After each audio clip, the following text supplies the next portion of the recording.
So why your L5-S1 disc pain keeps coming back, and some things you can do about it starting today.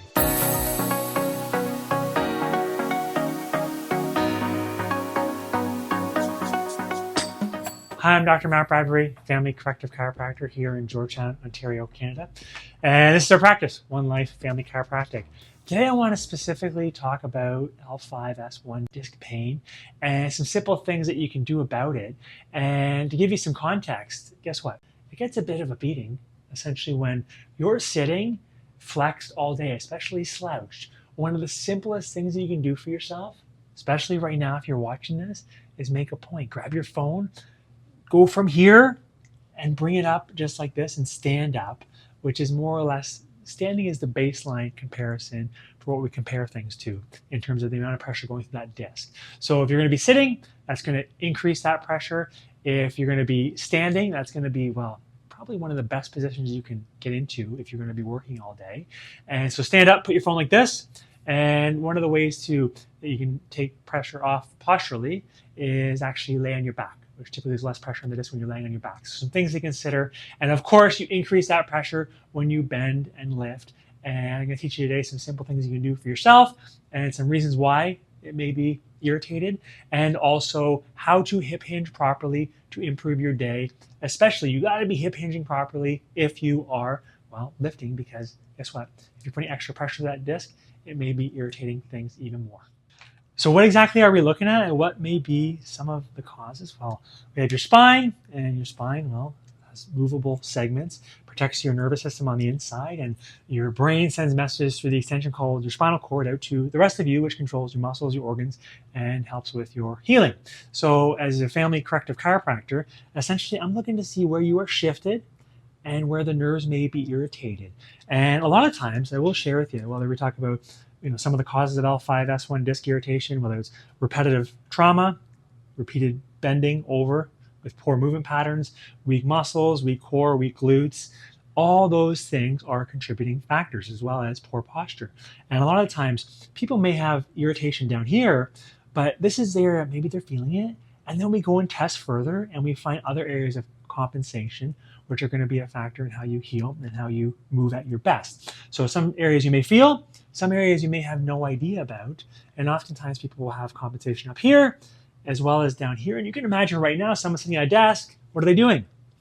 First of all, sitting flexed like this, putting pressure on the disc, and then they're slouched up top. So as I was sharing in the beginning, stand up, go more neutral. That's going to be most ideal if you are working.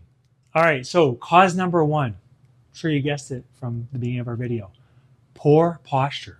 And we take our neutral as standing, but if you're sitting like this, and if you're commuting to work, and that's, let's say, an hour each way, so that's 2 hours, and then combine 7 hours of working, you may be practicing 7 to 9 hours a day of this. So what are we getting better at?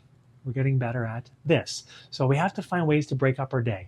The easiest thing you can invest in yourself right now is that standing workstation. Because remember, right away, it's going to take some pressure off the disc. And if you think about it like this, you see that disc in there, the jelly, and every time you sit and slouch, you push all the pressure towards this way, and you may irritate the nerve tissue. And that's going to be one of the pieces of the puzzle. If you're experiencing discomfort, the nerves are, well, guess what? Sending messages to your brain, and they've reached a point of they've reached their limit, and you are uncomfortable. So stand up, invest in your standing workstation.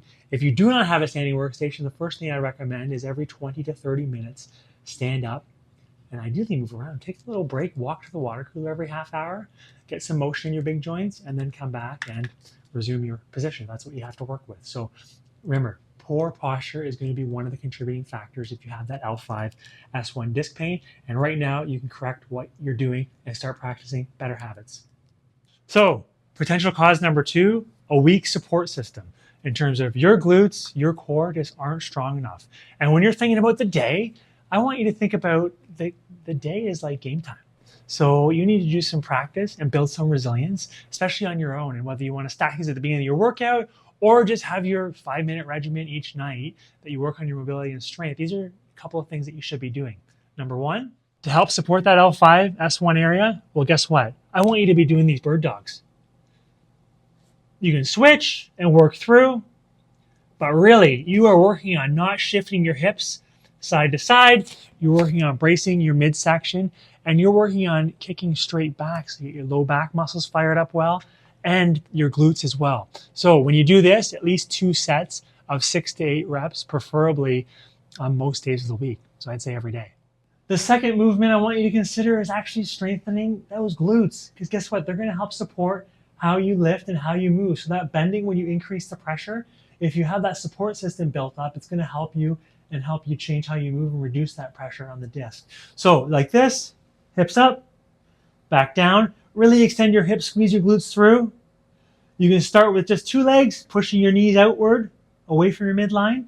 And I'm going to work in that 12 to 15 rep range. And then number 3 is just getting used to, well, bracing your core with your limbs again. And a lot of times if you're sitting, these muscles are starting to get fatigued, tired, turn off. So I want you to help cue them, dead bugs, just like this.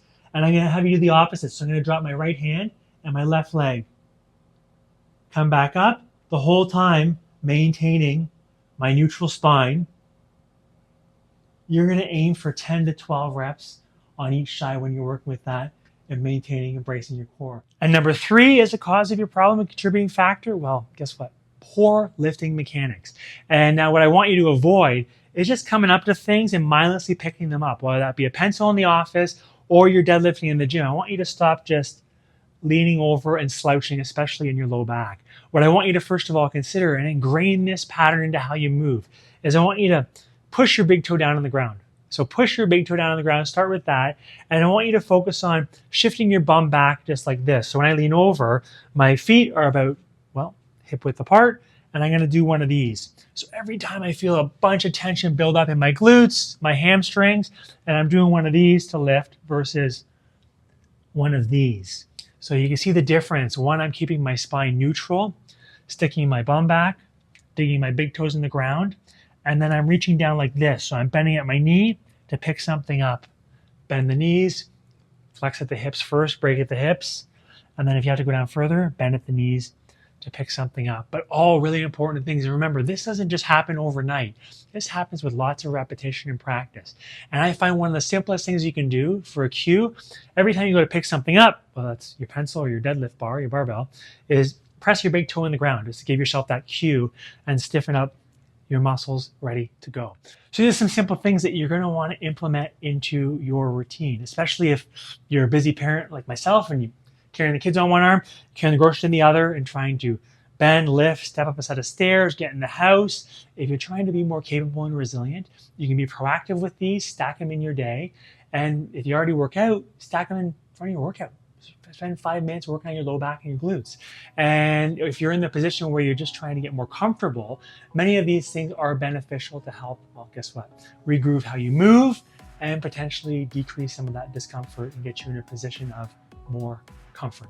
So consider that today, and remember, start small, pick a couple of things, set your calendar up and do these consistently and watch what happens. Anyways, I'll leave you with that and hope you're having a wonderful day out there. And of course, as I've shared in the past, I got a big mission in terms of helping people understand their health more, that they need more function for more health, and their spine and nervous system is vitally important for that overall function, overall health. And I can't do it alone. So if you enjoyed it, please take a moment to subscribe, like this video, subscribe. That's the only way this grows. And if you enjoyed it that much, grab the URL, send it off to your feed. You never know who you're going to help. And if you're thinking of somebody directly that complains of low back pain or L5 disc 1 pain, grab that URL and send it to them so they can get some help and be proactive with things too. I will talk to you soon. Remember, you're far more resilient and resourceful than you may have been led to believe. Talk to you soon. Bye for now. Thanks for watching Dr. Matt's self-help videos. See you in the next video.